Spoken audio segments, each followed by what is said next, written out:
नमस्कार, अपन न्यूजमा स्वागत छ। सुरु गरौं नेपाली कांग्रेसको प्रसंगबाट। प्रधानमन्त्री एवं नेपाली कांग्रेसका सभापति शेरबहादुर देउवाले कोभिड-19 को महामारीका कारण स्वास्थ्य मापदण्ड पालना गरी अधिवेशनमा सहभागी हुन आग्रह गरेका छन्। शनिबार उहाँले सन्देश मार्फत गाउँ नगर अधिवेशनको प्रक्रियामा सहभागी पार्टीका नगर र गाउँका प्रतिनिधिप्रति स्वागत तथा शुभकामना व्यक्त गरेका छन्। प्रतिनिधिको पार्टीप्रतिको विश्वास र प्रतिबद्धताले कांग्रेसलाई थप बलियो बनाउने बताउँदै सभापति देउवाले जनताको मन जित्ने गरी नगर र गाउँपालिकामा आफ्नो भूमिकालाई प्रभावकारी बनाउने अपेक्षा गर्नुभएको छ। कांग्रेसको 14औं महाधिवेशन अन्तर्गत निर्धारित मिति अनुसार वडा अधिवेशन सम्पन्न भएका जिल्लामा आजदेखि गाउँ नगर अधिवेशन प्रारम्भ हुँदैछ। हालसम्म 64 जिल्लामा वडा अधिवेशन सम्पन्न गरिसकेको कांग्रेसले जनाएको छ। पार्टीका क्रियाशील सदस्यता विवाद टुङ्गिन बाँकी 13 जिल्लामा भने अझै वडा अधिवेशन प्रारम्भ हुन सकेको छैन। कांग्रेसको केन्द्रीय महाधिवेशन आगामी मङ्सिर 9 देखि 13 गतेसम्म तय गरिएको छ। नेपाली कांग्रेसका नेता प्रकाशमान सिंहले पनि पार्टी सभापतिमा उम्मेदवारी दिने घोषणा गरेका छन्। नेता सिंहले पार्टीमा आमूल परिवर्तन ल्याउनका लागि आफूले पार्टीको नम्बर 1 म्यान भएर काम गर्ने निष्कर्ष निकालेको पनि स्पष्ट पार्नुभयो। नेपाली कांग्रेस काठमाडौँ महानगरपालिका वडा 17 ले शनिबार काठमाडौँमा आयोजना गरेको कार्यक्रममा उहाँले अवसर पाएर पनि नेताहरूले काम नगरेका कारण पार्टी लथालिङ्ग अवस्थामा पुगेको उल्लेख गर्दै 14औं महाधिवेशनले पनि पुरानै नेताहरूलाई नेतृत्व सुम्पिए नेपाली कांग्रेसको हालत प्रजा परिषदको जस्तै हुने चेतावनी दिनुभयो। नेता सिंहले आफूले लामो समयदेखि पार्टीको दोस्रो तहमा रहेर काम गरिसकेकाले पनि अब सभापतिमा भएर काम गर्न चाहेको बताउनुभयो। अवश्य कुर्बानी उहाँहरूले गर्नुभएको छ डेमोक्रेसी ल्याउनु, तर अवसर पाएर उहाँहरूले चाहिँ काम नगरेको र यो पार्टीको चाहिँ यो जुन लथालिङ्ग अवस्था छ, यदि हामीले चाहिँ यो लथालिङ्ग अवस्थालाई 14औं महाधिवेशनपछि ठिक नेतृत्वको हातमा चाहिँ यदि हामीले चाहिँ यो पार्टीलाई नेतृत्व सुम्पिन सकेन भने यो पार्टी प्रजा परिषदको चाहिँ बाटोमा चाहिँ अब चाहिँ हिँड्न धेरै दिन लाग्दैन है। त्यही कारणले गर्दाखेरि मैले भने यो पार्टी त मैले भने नि म त अनुभव बोकेको छु, मैले देखेको छु, तर पार्टीमा चाहिँ आमूल परिवर्तन ल्याउनुको लागि चाहिँ नम्बर 1 म्यानै हुनुपर्ने रहेछ भन्ने मैले चाहिँ आफ्नो अनुभवबाट मैले चाहिँ अब चाहिँ त्यो चाहिँ एउटा कन्क्लुजन ड्र गरेर अब म चाहिँ नम्बर 1 म्यान भएर। नेता सिंहले आफू उपसभापति महामन्त्री भएर पार्टीमा काम गरिसकेकाले पनि अब सभापतिमा उम्मेदवारी दिने घोषणा गरेका हुन्। उनले आफूले नेतृत्व लिएपछि पार्टीलाई विधिसम्म ढङ्गले अघि बढाउने बताउनुभयो। नेकपा एमालेका उपमहासचिव एवं पूर्व अर्थमन्त्री विष्णु पौडेलले सरकारले गौतम बुद्ध अन्तर्राष्ट्रिय विमानस्थल निर्माणका काममा अवरोध गरिरहेको आरोप लगाउनु भएको छ। उपमहासचिव पौडेलले सो विमानस्थलको दोस्रो चरणको काम तत्काल अघि बढाउन पनि सरकारसँग माग गर्नुभयो। रूपन्देहीको भैरहवामा निर्मित उद्योग व्यापार संगठनको कार्यालय भवनको शनिबार उद्घाटन गर्दै उहाँले विमानस्थलको कामलाई अघि बढाउनका लागि एसियाली विकास बैंक एडीबीसँग शीघ्र सम्झौता गरेर बजेटको आवश्यक व्यवस्था मिलाउन पनि सरकारलाई ढिलाइ नगर्न समेत सचेत गराउनुभयो। उपमहासचिव पौडेलले सो विमानस्थलको दोस्रो चरणको काम अविलम्ब गराउन दबावकारी भूमिका निर्वाह गर्न पनि स्थानीयवासीलाई आह्वान गर्नुभयो। र यो आयोजना अगाडि बढाउनका निम्ति सरकारले कुनै पनि प्रकारको विलम्ब गर्यो भनेदेखि हाम्रा निम्ति त्यो मान्ने हुने छैन। हामी सशक्त ढङ्गले दबाब दिनेछौँ र सेकेन्ड इन्टरनेसनल एयरपोर्टको चाहिँ सेकेन्ड फेजको काम सम्पन्न गर्नका निम्ति सरकारलाई बिना आनाकानी यो चाहिँ काउन्टर पार्ट फन्ड सुनिश्चित गर्न, एडीबीसँग शीघ्र सम्झौता गर्न र नयाँ ढङ्गले त्यो यो चाहिँ सेकेन्ड फेजको काम सुरु गर्नका निम्ति अगाडि बढाउनका निम्ति हामीले चाहिँ दबावकारी भूमिका निर्वाह गर्नुपर्ने आवश्यकता हुनसक्छ। हामी आफ्नै तर्फबाट पनि पहल गर्नेछौँ। आवश्यक पऱ्यो भने यहाँसँग हामी यहाँहरूको पनि साथ समर्थनको अपेक्षा गर्नेछौँ। जे होस्, अहिलेको सरकारले आनाकानी गरे पनि यो इन्टरनेसनल एयरपोर्टको सेकेन्ड फेजको काम कुनै पनि हालतमा रोकिने छैन। उपमहासचिव पौडेलले गृह जिल्ला रूपन्देहीलाई देशभरकै नमुना जिल्ला हुने गरी विकास गर्ने र त्यसका लागि आवश्यक बजेटको व्यवस्था आफू अर्थमन्त्री हुँदा गरेको दावी गर्नुभयो।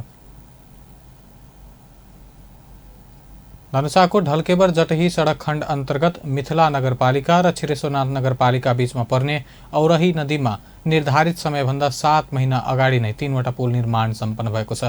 रसुवा निर्माण कम्पनीले 7 महिना अगाडि नै 3वटै पुल निर्माण गरी सरकारलाई हस्तान्तरण समेत गरिसकेको छ। ढल्केवर जनकपुर जटही सडक खण्डमा रसुवा निर्माण कम्पनीले सम्झौता अवधि सकिन 7 महिना बाँकी रहँदै 3वटा पुल निर्माण सम्पन्न गरी सरकारलाई हस्तान्तरण गरेको हो।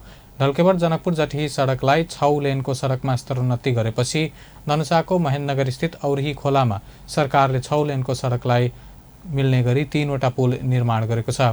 नेपाल सरकार र रसुवा कन्स्ट्रक्सन बीच 2076 असोज 30 गते सम्झौता भई मङ्सिरदेखि काम सुरु भएका 3वटै पुल सवारी साधनका लागि खुला गरिएको छ। पुलको लम्बाइ 143.5 मिटर र चौडाइ 11.6 मिटर रहेको छ।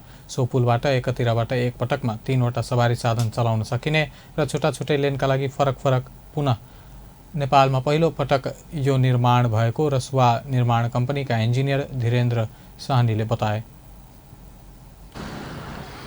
नेपाल सरकारसँग हैन हजुरको यो ठेका हामी 30 महिनामा सम्झौता गरेको यो पुरा गर्नलाई जुन कि हामी 7 महिना अगावै सरकारले ह्यान्डओभर गरेको, तर गाडी गुडाउने काम त हामी 10-12 महिना अगाडि नै गरिदिएको होइन, तर यो 7 महिना अगाडि चाहिँ गाडी के अरे सरकारले ह्यान्डओभर टोटल रङ रोहन सहित ह्यान्डओभर गरेको।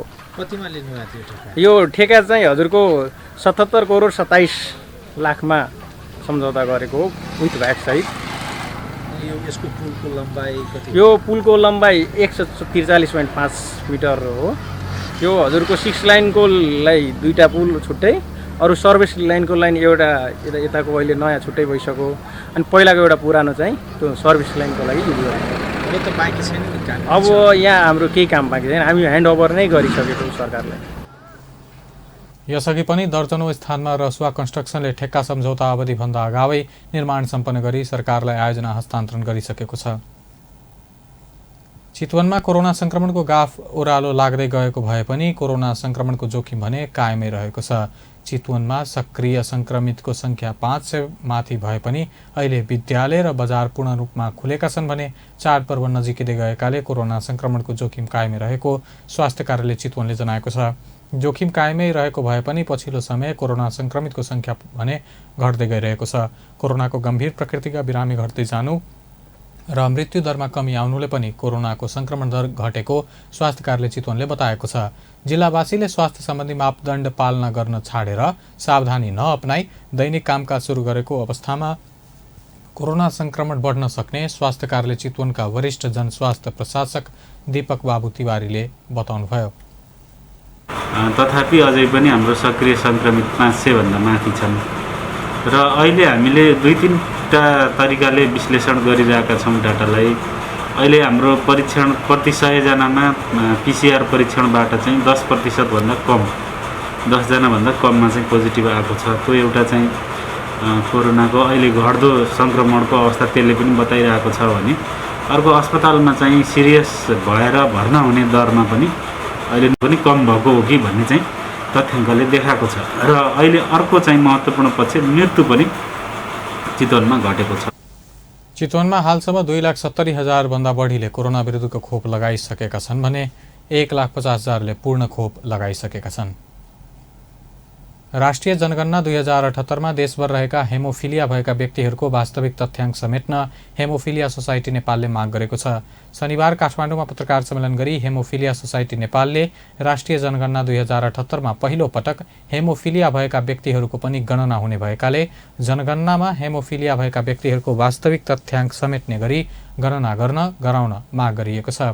महासङ्घले हेमोफिलिया भएका व्यक्तिहरू अपाङ्गको एनाभित्र परेको र अपाङ्गता भएकाहरूको सूची 10औं नम्बरमा उल्लेख गरिएको हुँदै गणकहरू आउँदा घर परिवारमा भएका हेमोफिलियाका बारेमा प्रष्ट विवरण दिन अनुरोध गरिएको छ। हेमोफिलिया अनुवंशीय असरका कारण रगतमा हुने फ्याक्टर कम भई रगत जम्ने कार्यमा समस्या उत्पन्न हुन गई रक्तस्राव हुने शारीरिक अवस्थाको व्यक्ति भनी सरकारले परिभाषा गरेको छ। हेमोफिलिया भएको व्यक्तिमा कुनै पनि कारणले आन्तरिक वा बाह्य रक्तस्राव भयो भने रगत नथामिने हुने, रक्तस्राव रोक्न प्लाज्मा वा एन्टी हेमोफिलिक फ्याक्टर नै उपलब्ध गराउनुपर्ने चिकित्सकहरूले बताउने गरेका छन्। विश्व शान्तिको कामना गर्दै नेपाल स्काउटले शनिबार काठमाडौँमा सम्पदा साइकल यात्रा निकालेको छ। अन्तर्राष्ट्रिय शान्ति दिवसको अवसर पारेर काठमाडौँ उपत्यकाभित्र रहेका सम्पदाहरू बुढा नीलकण्ठ मन्दिर, बौद्ध स्तूपा, पशुपतिनाथ, स्वयम्भू, पाटन दरबार र भक्तपुर दरबार क्षेत्रबाट शनिबार बिहान एकैसाथ विश्व शान्तिको कामना गर्दै सम्पदा साइकल यात्रा निकालिएको हो। युवाहरूसहितको सहभागितामा विश्व शान्तिको सन्देश दिने उद्देश्यले बुद्धको जन्मस्थल नेपालमा पनि साइकल यात्रा आयोजना गरिएको स्काउटका राष्ट्रिय अध्यक्ष लोकबहादुर भण्डारीले जानकारी दिए। उहाँले आफूहरूले नेपाल स्काउटलाई स्थापित संस्थाको रूपमा विकास गर्न सफल भएको दावी समेत गर्नुभयो। काठमाडौँ बसन्तपुरमा एक कार्यक्रम बीच सो साइकल यात्राको समापन गर्दै अध्यक्ष भण्डारीले हरेक नेपालीको घर घरमा पुगेर सेवा दिने गरी यस संयन्त्रको निर्माण गरिएको पनि बताउनुभयो। आत्मादेखि प्रतित्व गर्दै नेपाल स्काउटको एउटा स्लोगनको रूपमा अगाडि बढाउन सक्छ भन्ने मान्यतालाई हामीले स्थापित गर्नका लागि हामीले हेरिटेज टु हेरिटेज हामीले हाम्रो पुरातात्विक प्राकृतिक सम्पदाहरूलाई टच गरेर बसन्तपुरको यो हाम्रो केन्द्रीय हामी बसन्तपुरमा आज हामी यो एउटा चाहिँ हेरिटेज प्लाजाको रूपमा यसलाई हामी आज यहाँ सम्बोधन गर्नका लागि शान्ति दूतको ध्वनिलाई बुलन्द गर्नका लागि उपस्थित भएका छौँ। साथीहरू, आज हामी यहाँ बसिरहँदाखेरि धेरै कुराहरू तपाईँ हामी जतिखेर अभियान स्कुलमा पुग्नुपर्छ र स्काउटिङ अभियान मार्फत मात्रै धेरै मान्छेहरूलाई सङ्गठित गरेर राष्ट्रिय तथा अन्तर्राष्ट्रिय स्तरमा प्रतिनिधित्व पुग्न सक्छ भन्ने मान्यतालाई स्थापित गर्नका लागि हामीले त्यो तहदेखि त्यो दिनरात हामी जतिखेर कार्य साइकल यात्रा निकालेकाहरूले नेपालको राष्ट्रिय झण्डा र शान्तिको सन्देश विश्वमै फैलाउने सन्देश लिने खालका टी सर्ट प्रदर्शन गरेका थिए।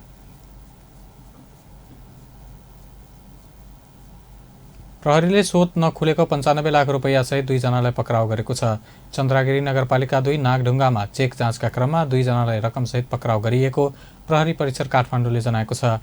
पक्राउ पर्नेमा भारतको महाराष्ट्र प्रदेशको सांगली जिल्लाको थाना घर भई 26 वर्षीय सागर माली र सोही ठाउँका 19 वर्षीय कृष्ण अडाले रहेका छन्। हवस् त अपन न्युज अहिलेलाई यति नै। अपन टेलिभिजन हेर्दै रहनुहोला। नमस्कार।